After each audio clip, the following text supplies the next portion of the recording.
By the time Everett Shaw sent the release for me to sign, his side of the bed had not gone cold. He had walked out of our duplex with one suitcase, one apology, and the calm of a man who had rehearsed leaving before he touched the door. 12 hours later, I sat across from Renee Calder while she read the document he claimed would let us end things with dignity. The second page gave him permission to use details from our marriage in essays, talks, and promotional materials, as long as my name was changed and facts were emotionally adapted. Renee did not soften her face, which was why I had hired her. She tapped one fingernail beside the clause and looked up. Did Everett write this himself? I almost laughed, because Everett could barely write a birthday card without borrowing somebody else's sentence. No, I answered, hands flat on the table. Brielle Stanton wrote it, or someone exactly like her did. Renee read the line where I agreed not to dispute his account, and her mouth tightened before mine did.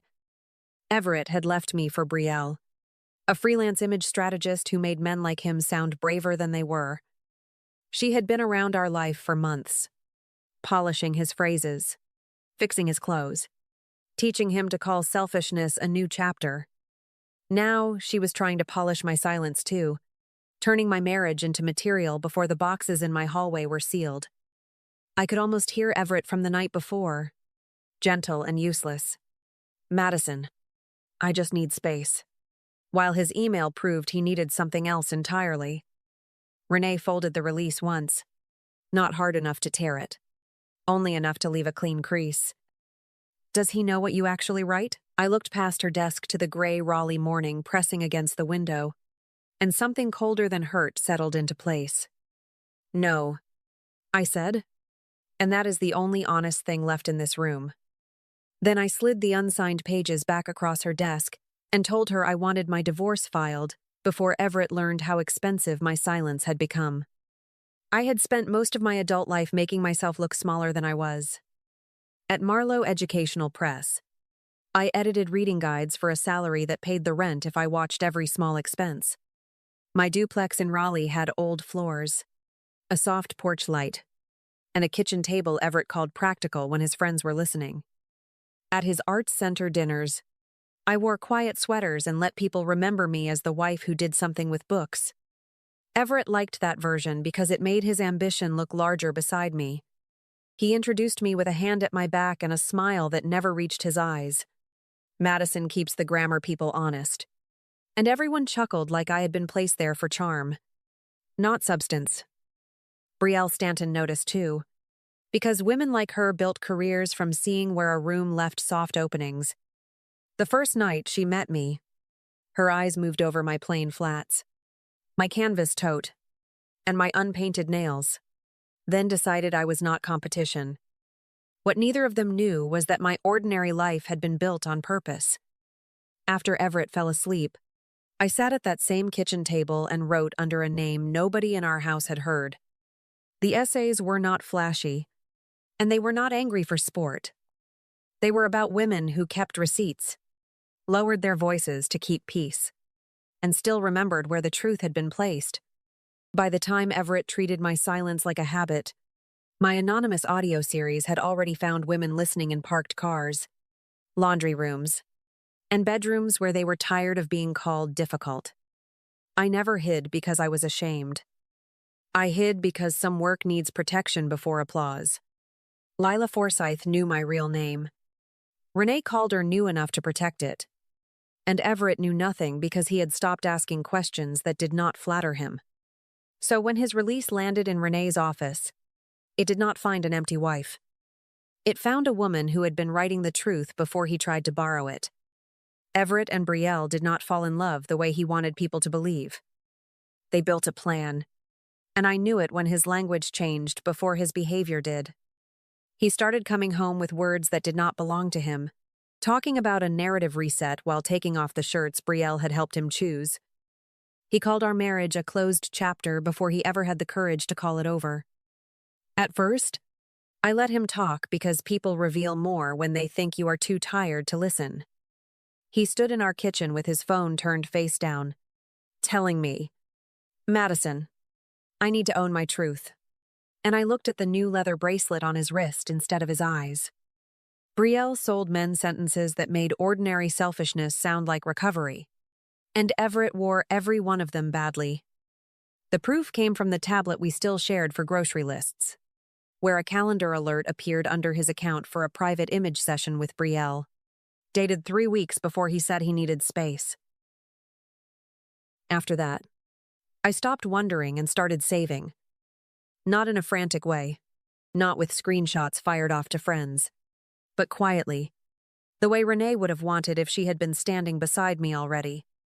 There were receipts from dinners he called donor meetings, message previews that mentioned public healing, and one draft note where he had written, "Madison will sign if we keep it respectful." That single sentence did more damage than any lipstick mark could have done, because it proved they had discussed my consent like a loose end. Brielle was not standing outside my marriage waiting to be chosen. She was inside the machinery, helping Everett build a version of himself that needed me small, silent, and legally harmless. When he finally sat across from me and said, "A clean release would protect both of us," his voice had Brielle's fingerprints all over it. I asked, "Protect us from what? Everett?" And he blinked once too slowly. That was when I understood the release was not about closure. It was the permission slip for a story they had already started selling. Lila Forsythe called while I was parked outside a copy shop, watching Everett's latest message sit unopened on my phone. He wanted to know whether Renee had calmed me down enough to review the release rationally, which told me Brielle had already taught him to confuse pressure with patience. I let his message fade and answered Lila instead, hearing New York traffic behind her before she even spoke. "Madison, the platform approved the final terms," she said, brisk and breathless. "They want the announcement ready as soon as legal clears your real name." For a moment, I looked at my reflection in the windshield and barely recognized the woman Everett thought he had outgrown. My hair was clipped back badly. My sweater had a coffee stain near the cuff, and the passenger seat was covered with marked pages from work. Nothing about me looked like the voice behind a series that women had been sending to sisters, friends, divorce lawyers, and mothers who pretended they were fine. Everett had walked out thinking he was leaving a quiet editor behind, while my name was already waiting inside rooms he had spent years trying to enter. Lila kept talking through contract language, rollout timing, rights approval, and the careful way we would connect my legal name to the pen name without making my private life the headline. I listened because she knew how fragile a clean reveal could be when messy people were reaching for your story. No public reaction. She reminded me. No emotional post. No argument with him. No sentence they can pull out of context. I looked down at Everett's unopened message and almost smiled. The man demanding my signature had no idea that professionals were already protecting the work he assumed did not exist. By the time I reached Renee's office, I had Lila's notes, the release Everett wanted, and the first clean outline of the wall we were going to build. Renee read everything in silence, then placed the streaming agreement beside Everett's document like two versions of the same marriage. One had my voice protected by contracts, dates, drafts, and ownership. The other tried to turn my pain into his comeback paragraph. "We keep this clean," Renee said, and I nodded, because clean was the only way he would never be able to touch it. The dinner was held in the back room of a restored brick restaurant downtown, the kind of Raleigh place where everyone spoke softly because they wanted to be overheard by the right person. I arrived under my pen name's invitation through Lila, wearing a navy dress Everett had once called too plain for donor events. He walked in 15 minutes later with Brielle Stanton beside him, her hand tucked through his arm like she had edited the gesture. They looked clean from across the room. Polished. Calm. Almost respectable. Which was the point. I stood near the water glasses while Brielle explained him to two women from a local arts journal. Everett is preparing something honest about rebuilding after a marriage that stopped growing, she offered, warm enough to sound harmless. He nodded with that wounded little smile he had practiced in mirrors, and I watched one woman soften before she knew my name. The strange thing was not that he lied. It was how comfortably he let Brielle turn my life into a caption while I stood close enough to hear the punctuation. Renee had told me not to perform pain for people who liked clean stories, so I waited until Everett drifted near the side table with Brielle still smiling beside him. "Everett," I said, and his face changed before he could fix it. Brielle recovered first. Of course, because recovery was what she sold. "Madison, I did not realize you were invited," she said, looking over my shoulder as if searching for who had let me in. I placed the envelope on the table between the wine glasses and answered, "Neither did he. But that has been his problem for a while." Everett glanced at the envelope, then at my face, and his hand did not move. "What is this?" Brielle murmured, still trying to make the moment sound social. I looked at Everett. Not her, because the paper was for both of them, but the marriage had been mine. "A notice from my attorney," I said, calm enough that the closest conversation thinned. "You do not have permission to use my private life, my words, or any version of me for your public healing story." Everett swallowed, and instead of asking what I meant, he asked, "Who told you about that?" That was the first honest thing he had given me all night. The announcement went out on a Monday morning without my face attached to it first. Lila kept the language clean, so the platform introduced the series, the adaptation, and the author behind the pen name in careful order. No divorce details, no wounded paragraph, no husband turned into a villain for attention. Just my name, Madison Vale, placed beneath work that had already survived without Everett's permission. By noon, Raleigh's art circle began doing what polite circles do when facts arrive neatly sourced. People forwarded the link without comment, liked the announcement carefully, and sent messages that began with, "I had no idea," as if surprise made them innocent. The same newsletter that once praised Everett's voice in community storytelling now mentioned my series beside a line about women reclaiming authorship. I read it twice because the timing did not need explanation. Brielle lost her first client that afternoon, and Renee forwarded the notice with the private parts removed. The sentence was plain enough to cut without sounding angry. The client was reevaluating brand alignment over concerns around consent and narrative ownership. Brielle had built her career, making other people look ethical, and now the word consent had reached her invoice before she could edit it away. Everett's Art Center moved next, removing him from a panel about personal storytelling and replacing his bio with empty space. He texted from a new number before dinner. Just 7 words that sounded smaller than he meant them to. "You did not have to make this public." I stood beside my kitchen sink, looking at the box where his coffee mug still sat because he had never come for it. "I did not make anything public. Everett." I protected what was mine. Then I sent the message to Renee, blocked the number, and let the silence hold. By evening, my inbox was full, but none of it felt loud. There were interview requests, legal notes from Renee, rollout updates from Lila, and one quiet email from a woman who said my series made her reread a document her husband wanted signed. That was the message I opened again. Everett had wanted my story to make him look healed, but my name entered the room by itself, and every clean mask began slipping without my help. I saw Everett at the coffee shop near the independent bookstore, standing under a poster with my real name, printed larger than he had ever said it at a dinner party. Madison Vale. Live conversation and signing.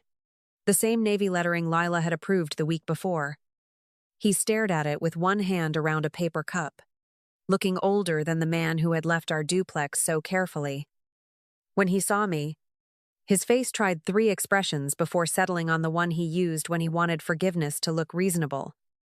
"Madison, can we talk?" His voice stayed low because the shop was full of people reading laptops and pretending not to hear.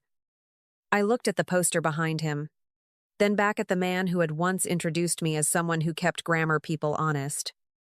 You have 5 minutes. Everett. He swallowed, nodded too fast, and followed me to the small table by the front window where neither of us could pretend the poster was not watching. He started with Brielle because men like Everett always begin with the part that makes them look misled. She and I are not together anymore. Things got complicated after the announcement, and she made everything more strategic than it needed to be. I took the lid off my coffee and let the steam rise between us. Brielle did not make you ask me for a release. She did not make you write my silence into your comeback.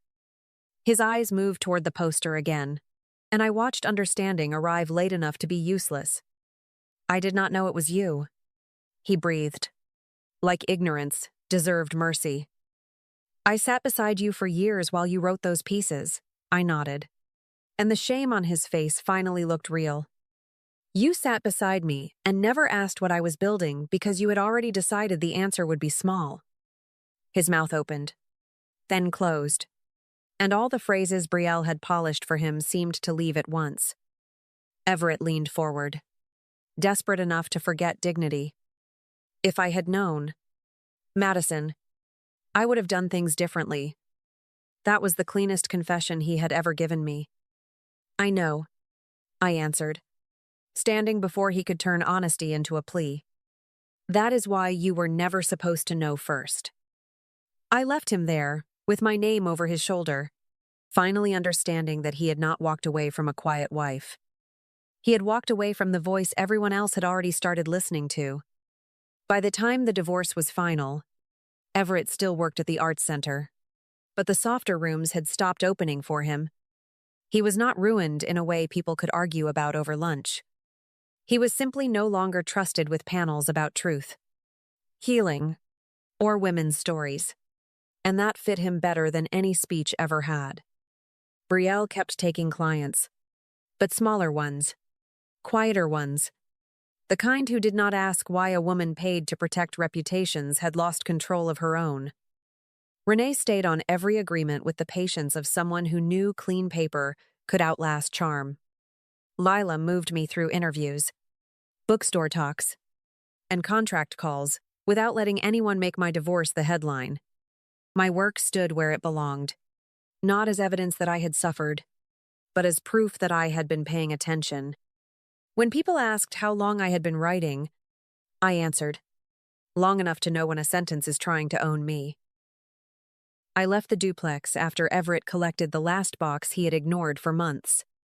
The new house was smaller than people expected, with a bright room facing a dogwood tree and shelves deep enough for every marked page I had carried through that marriage. I did not decorate it to prove I had survived. I made it quiet because quiet finally belonged to me. I met Warren Pike at a community reading program where he was stacking donated books and arguing gently with a volunteer about giving teenagers better stories. He did not ask what my platform deal was worth, and he did not treat my name like a door he could push open. What made you keep writing? He asked, and I liked that he asked keep, not start. I told him, because silence was costing me too much. He nodded like that answer was enough. That was the life I wanted. Not hidden. Not displayed. Not borrowed by anyone who arrived late and called it love. Everett wanted my story. Brielle wanted my silence. And I kept both. What I found after them was not louder. It was steadier, kinder, and finally mine.